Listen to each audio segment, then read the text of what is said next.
I'm really grateful and thankful to have Brother Dieter Trefz here worshiping with us this morning.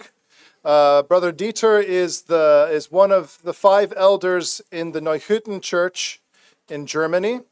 He's been an elder there since 1998, and he's also the regional director of the ETG or ETG churches in Germany. I believe there's 7 or 8 ETG churches in Germany. And then Dieter is also the director of a mission organization called Contact Mission.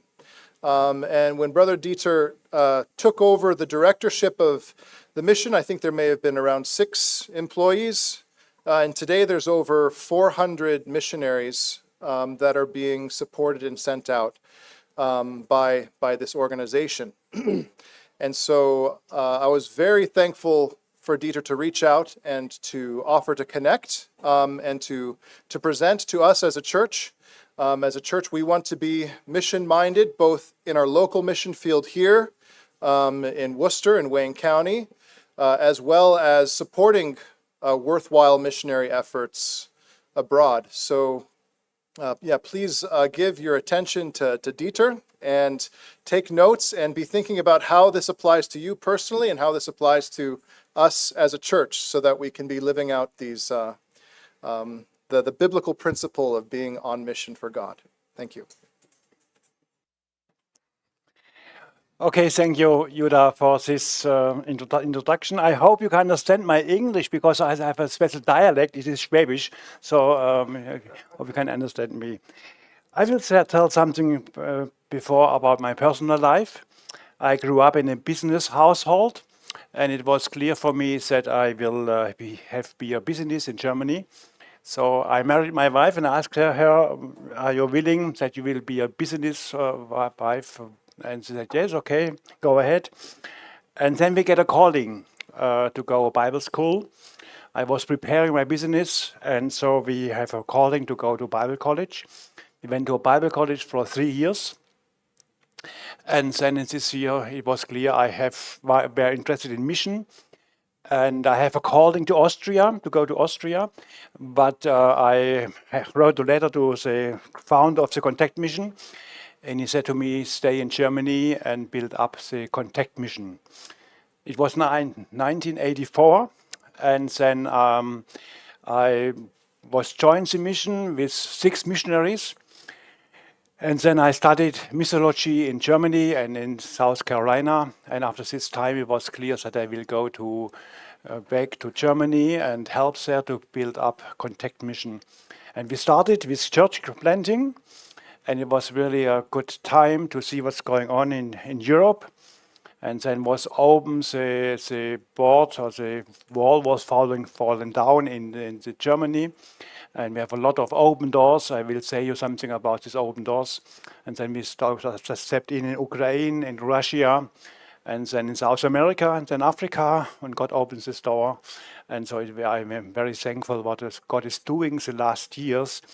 And it is really a testimony that God is working now in the world. And I think as a mission, we blend around 150 churches in Europe, for example, and with missionaries, with church leaders and so on. And it's a very good time. I have 4 children, 14 grandchildren, and next year I will give up my director job to a young man. He will then lead the mission.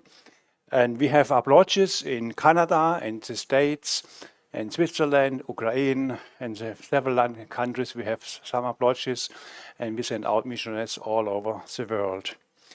Let me say something about the mission. Look here, we are a dynamic missionary movement that helps people live their calling.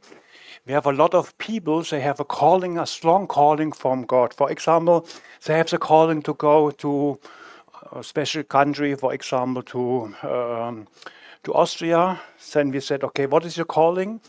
And how can we fit in this calling, our mission? And we help them to fulfill their calling. And they have a lot of several people, and we are an international mission. So as you can see, we have in this country are working. At this time, we have 466 co-workers. They are coming from 48 nations. It is very difficult to write a letter in which language. We have 4 main languages. It's English, German, Russian, and Spanish. And so sometimes very difficult. How can I write my thoughts? Because we have a lot of people in our mission who are thinking in another way than in German way. And we are working in 61 countries, and you can see what's going on in the last 25 years. Every year there's around 20 new missionaries. At this time we have a lot of new workers, and it's growing a lot at this time, and God is doing a good thing. Mission, God is working in the world. You can see it in a lot of examples, and I will give you some examples in the afternoon how God is working. And mission begins with God. God sent His Son, and you know this Bible verse is John 3, verse 16. For God so loved the world that He gave His only Son, that whoever believes in Him should not perish but have eternal life. On John 20, verse 21, Jesus said to them again, peace with you, as the Father has sent me, even so I am sending you. God works in this world. I have bring you a picture with me. And on one side it is God acts, God is handling in the world, God is building His church, God is calling the people with human people and with all weakness and with all strengths. And we have to think about how can we reach the world? What is the right method to reach the world in our post-Christian world? And if you see the whole card, you can have several cards here. I have a political card here, and you can see. And my question is how God is seeing this world. He's seeing a lost world. He sent His Son to bring the gospel to the people, to make healings and so on, and help the people to come back to God. And God is seeing the world through the eyes with the cross. God loves His people and brings the gospel to the people. And I think this is a real idea from mission, that God is seeing the lost world, the lost people, and we bring them eternal life through Jesus Christ. And this is the purpose, and this is a middle point of mission, to bring the gospel to the people.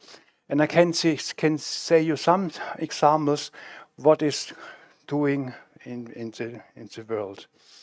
And this one is what you think about. It is about the weak vessels, and we have a very valuable contents. What does this mean?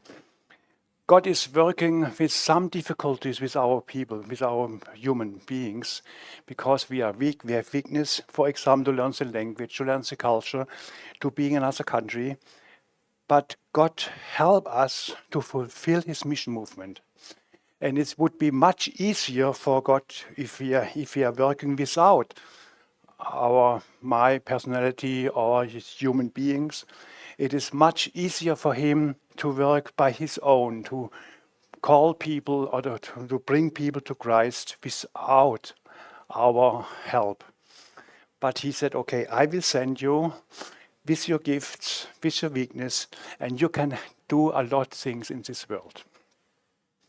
I will tell some examples what we experience in our history in Contact Mission. I said to you, I was calling as a family. We have one child. We was in Bible college, and we asking the Lord, what is the next step? We have no clear answer. We have no clear way, but we know God is calling us, and we have to do a full-time work for Him in the mission work. And it was a searching, and then we go 2 years in the ETG, little ETG church in Karlsruhe in Germany. And in this time, we know, no, it is not church work for me. It is more to go to the world to help to fulfill the God's calling in the people. And so we started with a little mission work. I said to you, we are around 6 missionaries, and we stayed in Germany. And so the calling was build up this mission work. And we are asking the Lord, what is the next step? What could we do? And so we discussed a lot of opportunities to see what's going on. My study in the State was the emphasis of church planting, church growing, and it was very interesting for me to know what is now running in Germany or in Austria. And so we started with Austria. My master's degree was about Austria. And at this time, the evangelical movement was in very small steps. Only a few churches were there. And so I asked some church leaders, what do you think? What is your goal for Austria? You know, Austria is very Catholic. 97% are Catholic people. And they asked me, and I asked them, what is the vision for the next 20 years? And they said to me, our goal is to plant a church in every bigger town. Bigger town is around 50,000, 20,000 people. And 20 years later, I make a studying about this, and in all these towns now a church. It's really interesting what's going on these 20 years, because they have a clear vision. They know what they are doing. We send a lot of missionaries to Austria. We help them to fit in, to help them to build up a church. And now it is fulfilled, so we have. And it's interesting, at this time, when we started, the evangelical church was a sect. It was, there are people, they have the Bible, okay, but now they have a, how do you say it in English? It is a acceptance from the acceptance, yes, from the government. It is really a acceptance church at this time now. So it's really going on, and what is doing a lot, and we have a lot of churches now in Austria. The same was in France. France is really a bad country without Christ. The Catholic movement is more atheistic movement. But in the last years, a lot of churches were founded. Because of missionaries, they work together, they have the clear vision, they will plant churches in France. And at this time, we have a lot of churches in France, evangelical churches in France. It's growing a lot, and God is doing a lot in this time. And then we started in Germany, and we have some areas in Germany that are really, let me say, really have no evangelical church. In some areas, there was created a lot of evangelical churches. For example, you know, the East Germany is really a hard country, because there is a strong atheistic movement. And East Germany is one of the hardest country in all over the world. But now it is really going well with some new churches, with some new thinking churches. And it's really, in some places, they planted a new church. So it's running well, but in East Germany, it is slowly, because the people have really atheistic mind, they have atheistic thoughts, and it's a very another thinking, how can we say that they need Christ, for example. This is all right. In this time, you know, Germany was divided, and then for example, my generation has nothing know about the Eastern Germany. And then the wall was fallen down, and they were living a lot of Russian people in East Germany, Russian soldiers. And I met one man. He was very gifted in the language.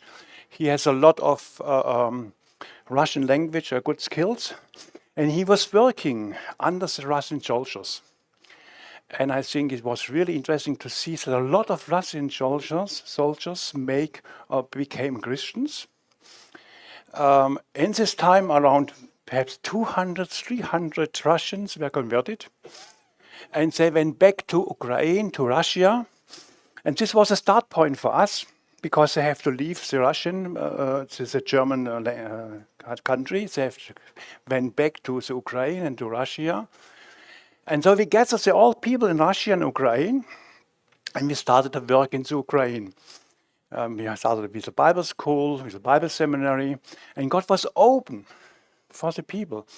And we have found a lot of new churches in Ukraine. So they go out, they went out, they have a lot of to do a good method. And it was interesting to see what God is doing in this country. It was really interesting what is God doing. And at this time, Ukraine let us make a thing to the new time. At this time, we have a war in Ukraine, and we have in Ukraine we have around 16 local workers. They are working there. They help in the war. They have a lot of people who are converted to Christ. And it was very interesting. Last year I was with my wife in Ukraine. It was a little dangerous, I think so, but it was okay. We motivate the people there. We have a meeting there. It was very, very interesting to see what's going on. And then I say something about the Islamic world. 82 and 84 in my Bible school time, Bible college time, we prayed a lot for this Islamic world, North Africa, the Middle East, and so on. And we were thinking, God will hear our prayers, that we can send out missionaries to these countries. But God didn't answer this prayer. Then it was, the revolution, the Green Revolution in this country. We were praying a lot. So what is God doing now? Can we send missionaries to these countries? And God said, no. And they are, at this time now, we got a lot of refugees from the Arabic world to Germany. And God is doing a lot under this Islamic world. In Germany, we have a lot of Arabic church there. We have a lot of from Iran people. They are coming to Germany. And it's interesting to see what God is doing. And so, for example, as I know from a Bible school, from Germany to the Iran people, for example. And so God is doing a lot under these people, and God healed our prayer, but in another way. But God is doing a lot. And in the Islamic world, we have a lot of people who are coming to Christ through to dreams. They have dreams from Jesus. They have a dream from Jesus. Jesus said to them, "Come to me, I will help you." They are open to Christ, get contact with Christians, and make a decision for Christ. Really interesting what God is doing in the Islamic world. 14 days ago, I was in a conference in Germany. This missionary was sent out from Egypt, and from the Middle East to Germany. And one of them, he planted 5 or 6 Arabic-speaking world in Belgium. Belgium is very Catholic, but now we have 6 Arabic churches there. Very interesting what God is doing there under these people. And you see, God is working, God is helping a lot in this world, and God is very open.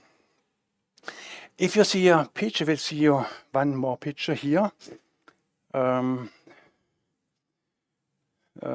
This one would be interesting. When you are thinking about the development of Christianity, you can see following. You can see the Christianity is growing, and we are speaking from evangelical Christians all over the world. So that's they are believers on Jesus Christ, they're believing on the Bible. And you can see it is very interesting to see it. In 1900 years, from 0% to 2.5% of the world's population is growing. 1,900 years. In 70 years, it's growing from 2.5 to 5% of the world's population. And in 40 years, let me say this, in 40 years, from 5% to 12% of the world's population. You see, it is growing a lot at this time. The world, the evangelical movement. And if you see this card here, in the 19th century, it was the Christianity was more in the north, and then it was more to the south, in the year 2000. And this means, for example, this growing here, for example, Africa, Asia, and Latin America, it was 2 years to Europe, North America and the Pacifics, you see, it is only growing a little bit. But in other countries, you can see it's growing a lot. And you see, God is changing the world at this time now. And so it was very interesting. In September, I was in Kenya by a big conference, and they discovered their mission, and they will send out missionaries all over the world. They said to me, they will send out 4,000 missionaries to North America, to Europe, to other countries. I was in South America by a mission conference. It was the same, because they will send out missionaries to bring people to Christ. I will show one thing here, Christianity today and tomorrow. In the year 2000, 45 from all Christians, they are living in Africa or Latin America. And in 2025, at this time now, more as 66% all our Christians are living in Africa, Latin America, or Asia. You can say it is a fruit from the mission work, because missionary went out to the south, global south, and now you can see the fruit there. And this means that we have more missionaries from the global south than from the Western world. You can see in Europe, and in the year 1937, we have the most missionaries are coming from Europe, and then North America, and now you see 2017. It's changed a lot, so we have more missionaries from the global south than from Europe and then from North America. And you can see what God is changing the world.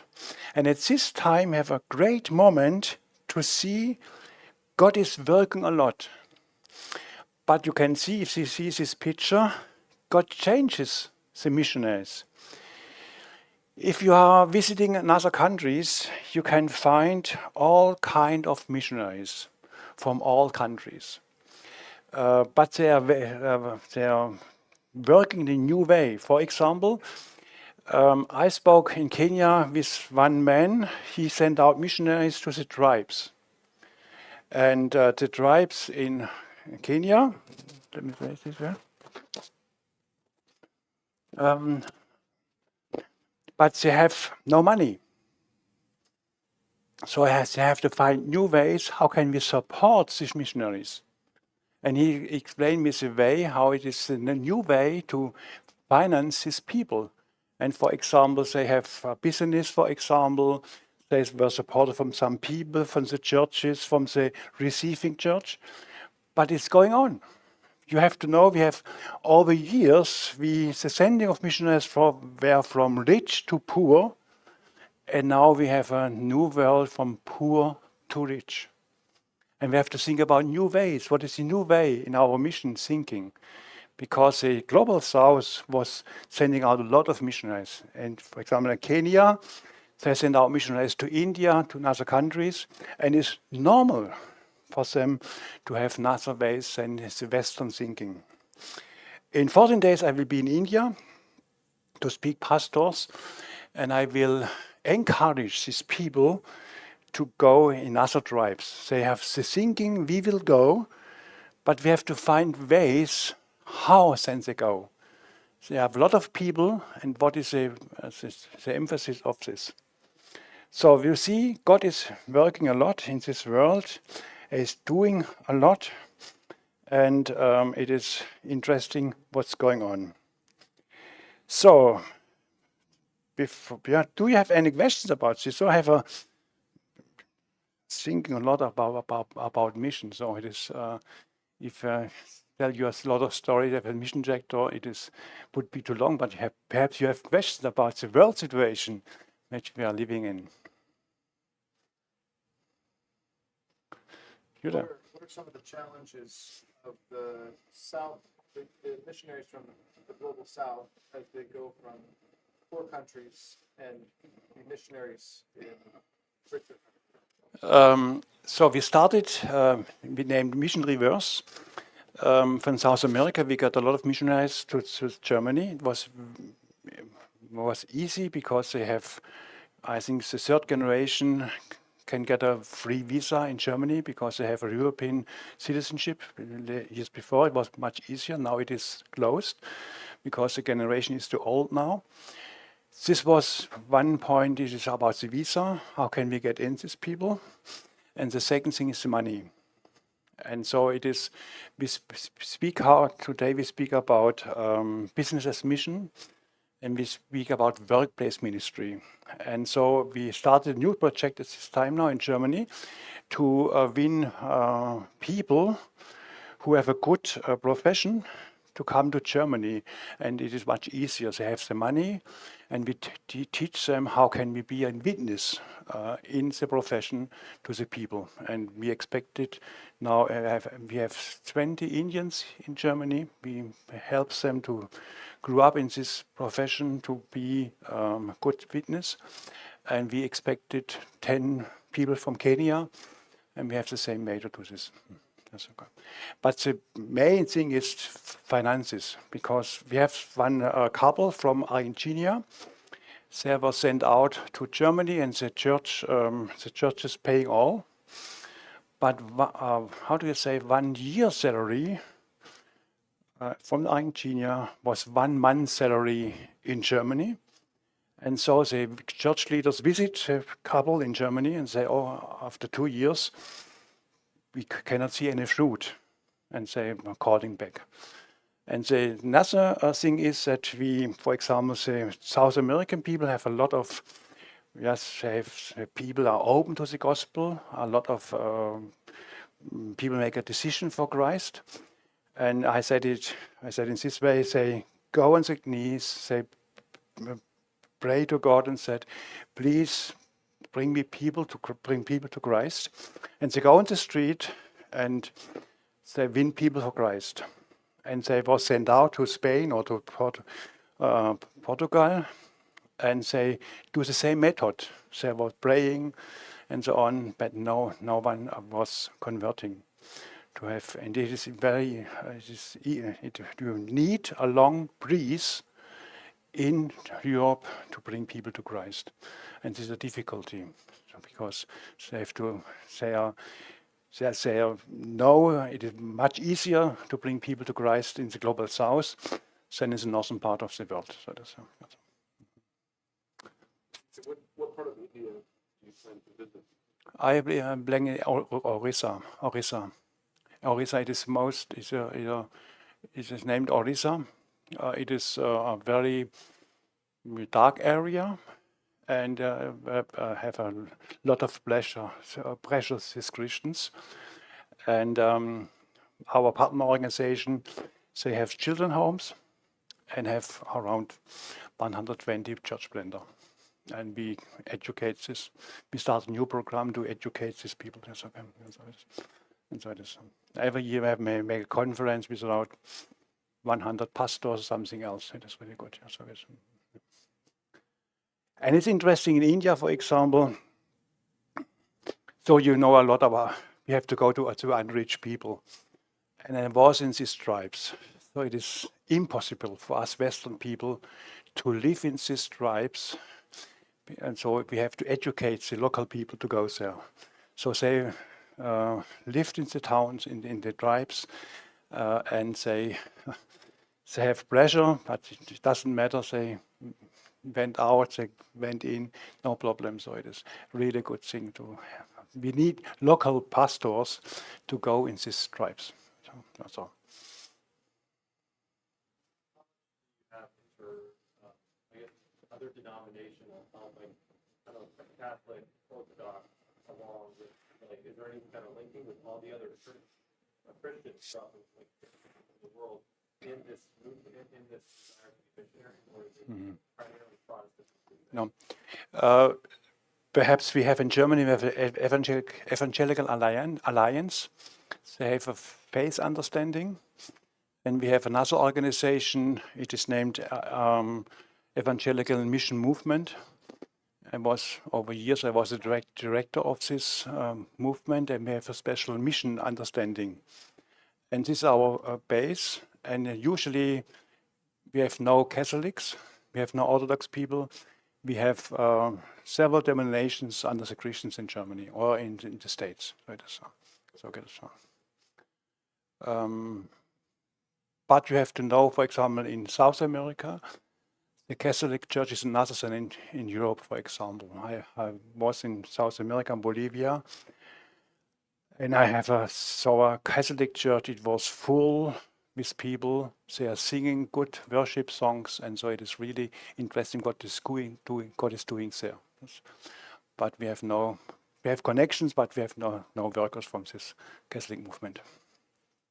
Started touching on this, but could you speak to revival of the church in relationship to your church planning efforts?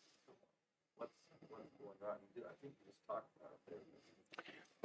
You mean if I experience this? Yes, I experienced some mission revivals under Christian. For example, it was interesting in Ukraine. We experienced this. It was much easier to bring the people to Christ than in Austria, for example.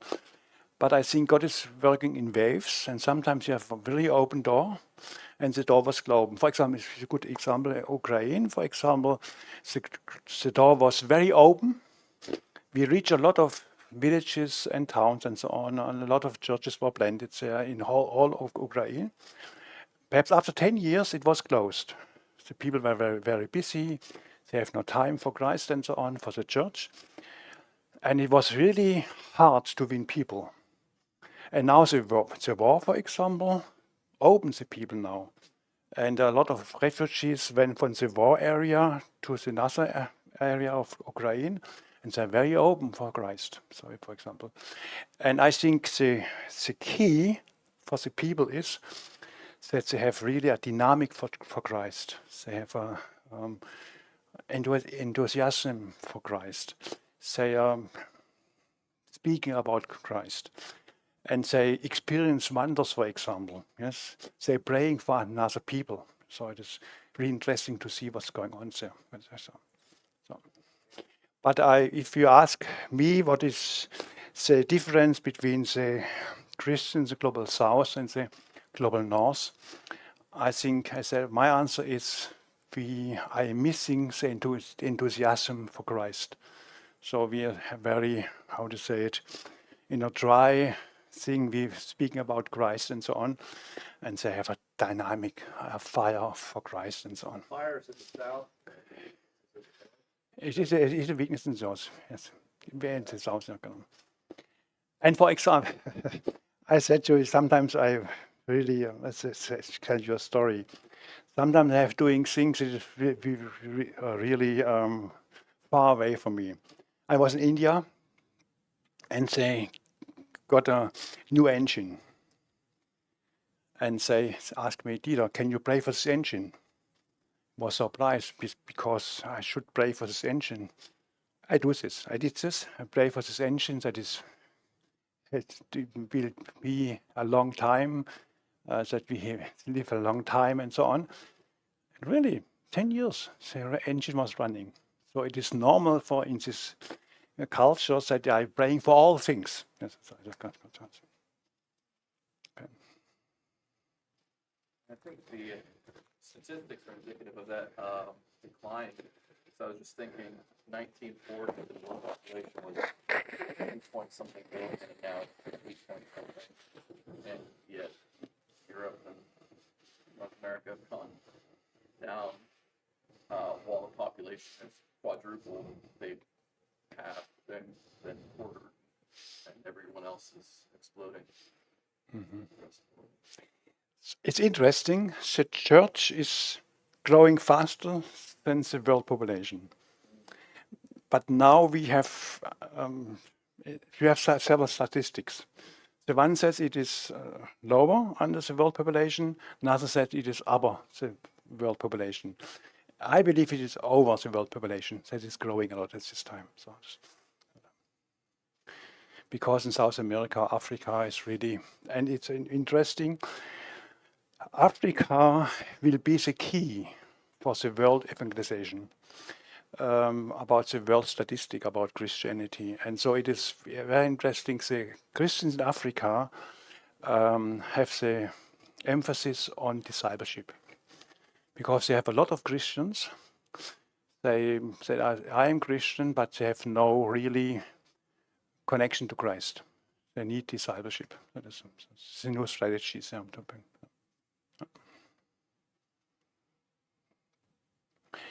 Let me say something about Ukraine and Russia. Before the war, we have a good mission school in Ukraine, and we were sending our missionaries to Russia. In Russia, the most pastors were Ukrainian people, were Ukrainian pastors, but now it stopped because we cannot send out people, we cannot send out missionaries longer. So it is a very bad situation, and we hope that it will change, that we can send our missionaries from the church, because if we have a good church movement, the next step is a mission movement. You see it. So and you know, since, for example, in South America, we have a lot of school for world mission, and they send out a lot of missionaries, most to the global south. Okay. So the role of North America, I will say you in this way. I'm very open, so we are very thankful for the North American mission movement. But at this time now, it's changed. So because we have the problem as Western world missionaries, that a lot of countries are thinking we are bringing the Western culture and not the gospel. So it said, oh no, we don't need the Western missionaries because about drinking and other things and so on, drugs and so on, we don't need this culture. We have our own culture. And for example, a lot of countries they have think about, for example, Mongolia, I was there, and they're thinking the first religion was Buddhism. We don't need Christians. Same as in Bolivia, for example. The first religion was our religion, and then the Christians are coming. We need the first religion. We don't need any foreign missionaries. So it's much easier, for example, for the South American people to go to these countries, or African people to go to these countries, than for the Western missionaries. At this time, we have a hindrance to work in these countries because about the visa, and we have to think about what is the new thinking. It's only one country who can sign up as a missionary. I think it is Papua New Guinea. In all countries, you need another profession to get a visa. In the former years, it was much easier.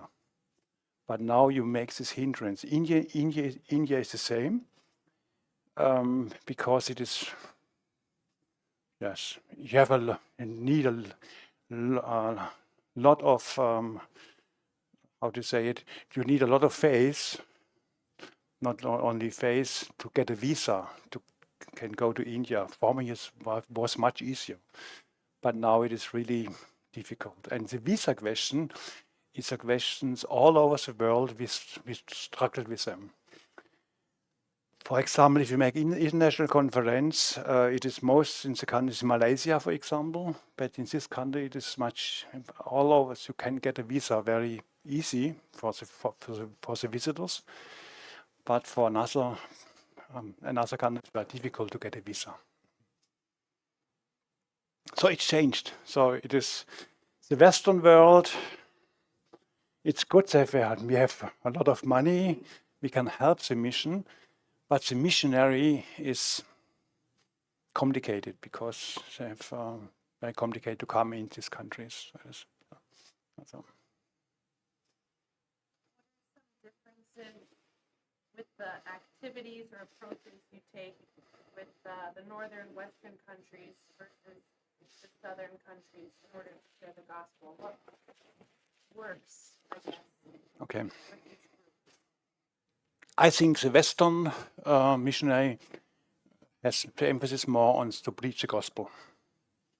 Only to preach the gospel. Only to plant churches. The people from the global south see more the holistic people, the holistic thing. How can we help them and to bring in such a way the gospel to the people? Makes this make a difference. So because our mission thinking is, I have to go to preach, I have to go to plant a church, I have to preach the gospel. And in the south, it is more, how can we help these people? What can we do? So it is normal that every missionary, I spoke with a missionary from Kenya, he is working in the tribe. It is normal that he has a children's home, a school and so on, and is trying to do this way to preach the gospel. And it's interesting, and the role of the missionary is changed because in the former time I was coming as a preacher to bring the gospel to the people. Now I have to think, what is my gift and how can I help these people with my gifts? We have, for example, one missionary sent out to Madagascar. Madagascar, okay, English, German. He's a bookkeeper and he helps a Christian organization in this country to make things better, fluently and so on. It's changed. It is normal missionary, yes.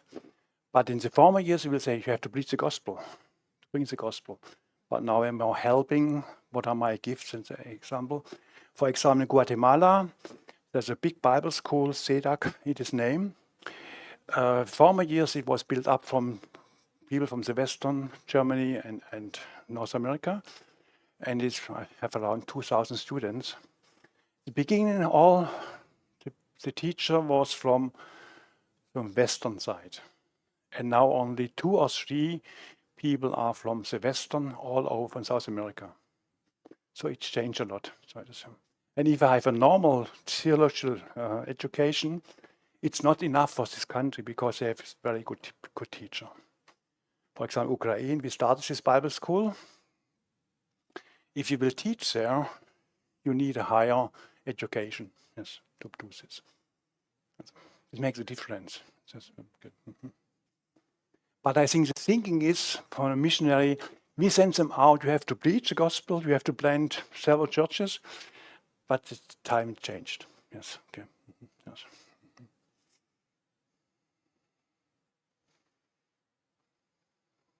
You think that it's possible to have that kind of holistic approach within Western Northern mission field? We can see here. Yeah, here. It's coming more and more. We have some missionaries in Germany. They have a home for people with a bad education, with a bad things. They was in prison and so on, and they help the people. It's growing more and more, and to bring the gospel in this way. So it's more and more coming. Yes.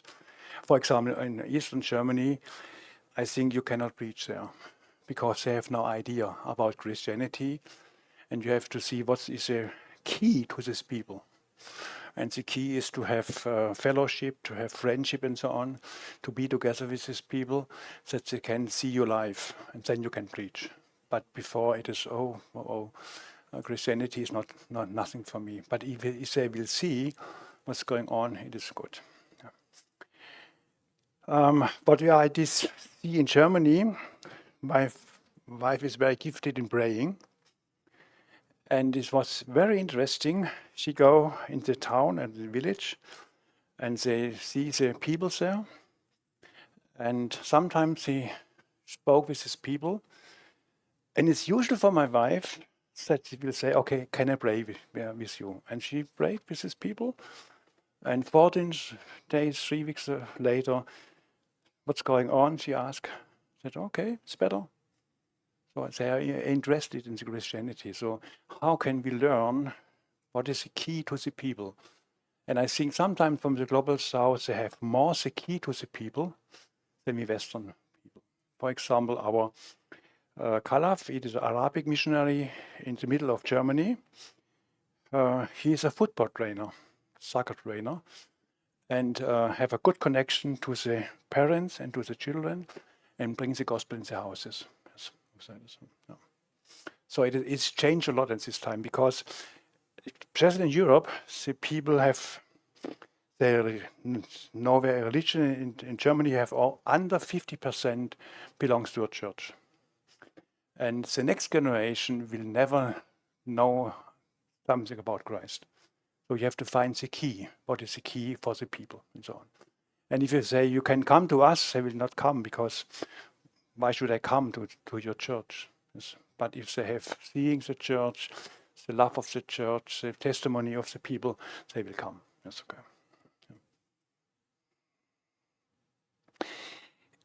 God is changing the world, but God is working, still working. And if you see Europe, you can see that it's really changing. And a lot of churches were founded in Europe, for example, but in another way. Yes, yes. In the former time, 82, 84, we went on the streets. We teach the gospel, we preaching on the streets, and it was a lot of discussion. Now, if you will go in Germany to the streets, you can preach there, no one will hear you, no discussion. I can have the same gospel when I preach them. If I have my African friend nearby me, he will say the same words. They're interested in this person, not in me, because he's a foreign people and he's another skin and so on. The hearing of the gospel from him, but it's the same. It's really the same gospel. But so it is, and so I think the key in Germany is more to have people from other nations to bring the gospel to the people. Yes. And so it is a lot of interesting what is going. So in some mission fields, it's more effective to send the same kind of people to their own group, and in other mission fields, it's more effective to send someone different. Yes, different. For example, in Germany, it is better to have some foreign missionaries, and in, for example, Africa, something else, or it is can send the same people. So it is. So it was interesting. Kenya, they have a good action plan now, to bring the gospel to the unreached people in 20 years. So it is because they have a lot of unreached tribes there. Interesting.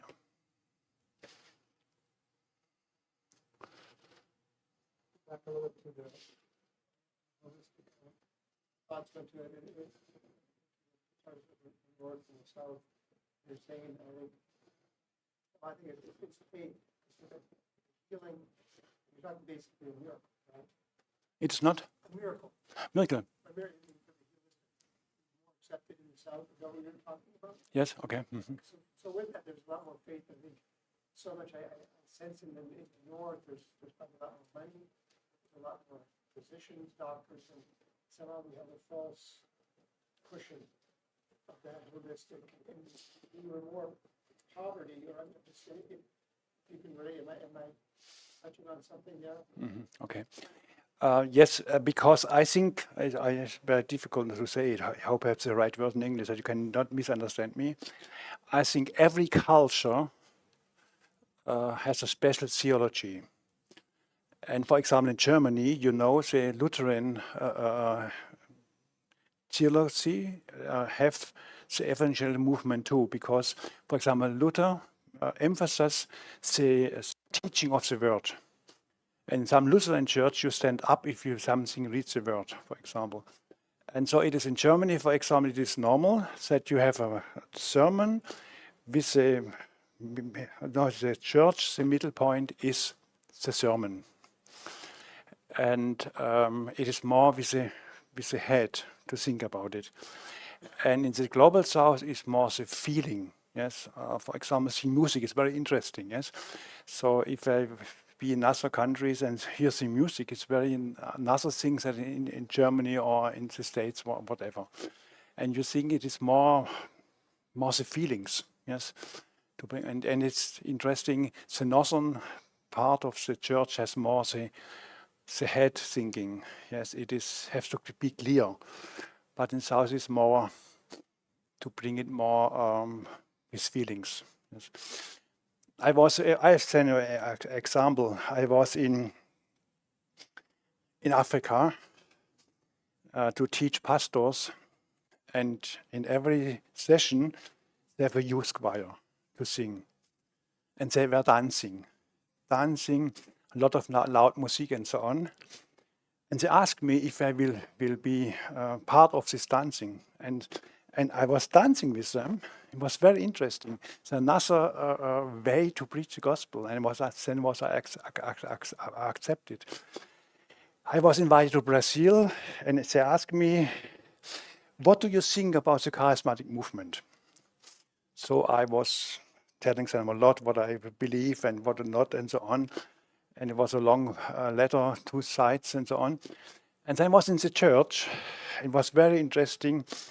They were dancing, they have tears in their eyes, they have a lot of living, was really living service and so on. And they asked them, well, the sermon, the service was more living, it was really with dancing and so on. Was more actions than in a charismatic church in Germany, for example.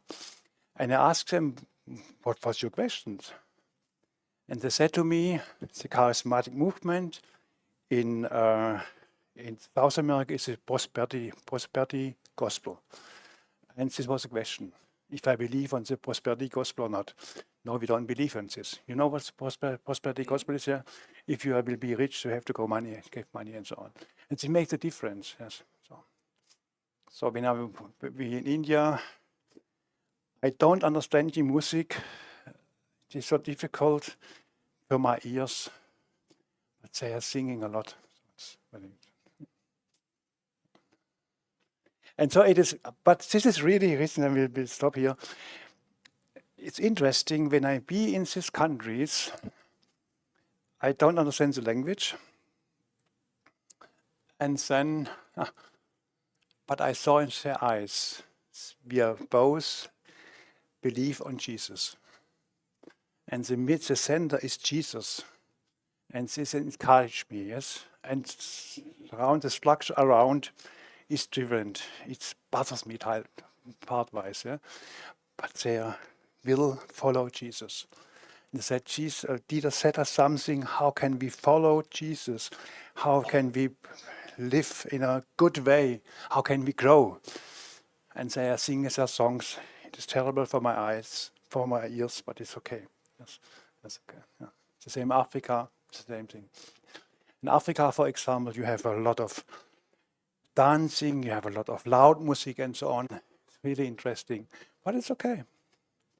It is just luxury. So it is, but God is building His church. Very interesting. So it is. And I will encourage you, then I will close. Please thank God that He's doing a good work in this world. He's building up His church. The kingdom is growing. The kingdom of God is growing. And we have a lot of missionaries all over the world. And please thank God. And please pray that the kingdom is growing. That we have a lot of growing Christians. We have a lot of Christians in the former years. And I hope so. Because at this time you notice in some areas it's very difficult to be a Christian, and the hindrance is greater, but I believe that God will build up his kingdom. So it is. So, Judah, what question? I don't know if you might have touched on this, I might not have understood, but is there a revival going on within the Catholic Church itself? Yes, it's this time now. We notice this all over the world. It's very interesting. It's like a grass movement, and is really they have Jesus in the middle point and so on, and it's really you can see a lot of good things and so on. And I think the future could be that we have the same goal. Yes, not traditional things, but what is the middle point and so on. And you can see it, especially in Germany. You have a lot of growing Catholic. They are not in the system. They are like a free church in the Catholic Church. How about Greek Orthodox? Greek Orthodox? Recorded? Eastern Orthodox, Russian. No, not directly. But you have to know in Germany, for example, the Catholic and the Lutheran Church are decreasing, and there are a lot of Christians there, and they are praying that we have maybe more Christians and so on. And the Lutheran Church in Germany, we have a lot of believers there. Yes, and so it's really interesting to see what's going on. We have for 6 weeks, our church in Heaton, we invited a very high man from the Lutheran Church, and he was preaching the gospel very, very clear, really clear, clearer than we will make it. We will do it, but it was really clear. So it is, and I noticed that there are a lot of Catholic movement is showing what can we do, and they have they will not have the same traditions that we have in the years before. So it is. Interesting. Good. Judah. Thank you. Please stay standing. Thank you very much, brother. And I hope we were all blessed by this presentation. Again, everyone's invited to come on Tuesday night to the UBY barn of Smithville, the Red Barn. That was the old jump and shout at 7 p.m. And Dieter will be presenting more statistics and facts about world's missions, as well as kind of leadership across different cultures. A point that really stuck out to me was just the image of the clay jar, and that we are weak vessels, but we have valuable content. And God wants us to pour out our lives so that we can give this treasure to the world around us. And so let's be thinking about how we can be reaching this mission field, and just be really praying for God to be working and moving and sending laborers into the harvest here, and how we can be faithful in joining God in his mission, and be finding what is going to be that cultural connection point, to be able to cultivate those relationships and build those bridges so that we can effectively share the gospel with our neighbors here. But I'd love to close in a prayer, and to pray for you specifically, Okay. Peter, and for your work and Okay. for your church. Let's all rise for prayer. Father in heaven, we thank you so much that you have a mission, and God, that your mission involved you coming down to earth, you sending your son, taking on human flesh, and Lord, bringing a new hope and a living hope to those that were without none. And thank you that in the same way that you have sent your son, that he sends us out likewise. And he does not send us out alone, but he has given us your spirit, that we can walk in your power and in your truth. And God, thank you for Brother Peter, and thank you for the calling that you have placed on his life from a young age, Lord, when his family was at the beginning stages. And Lord, how he was faithful to that calling. And Lord, he was willing to let go of the other plans that he had, to throw himself into your work and your ministry. And I pray that you would continue to bless his work in Contact Mission, this final year that he will be the director there. And God, that you will continue to bless his work in the Neuhütten Church and in our various ETG churches in Germany. And God, I pray that you would continue to use him for an ambassador of the gospel wherever he would set his foot, or whether that's in India or Kenya or America or Germany or wherever, Lord, that you would give plentiful opportunities for him to share the gospel with those that you bring across his path. Guide him, protect him from harm and from evil, preserve him, and we pray that you bless him and his family. And we lift all these things up to you in Jesus' name. Amen. Amen. Thank you, Yoda. Thank you. Thank you. Thank you all.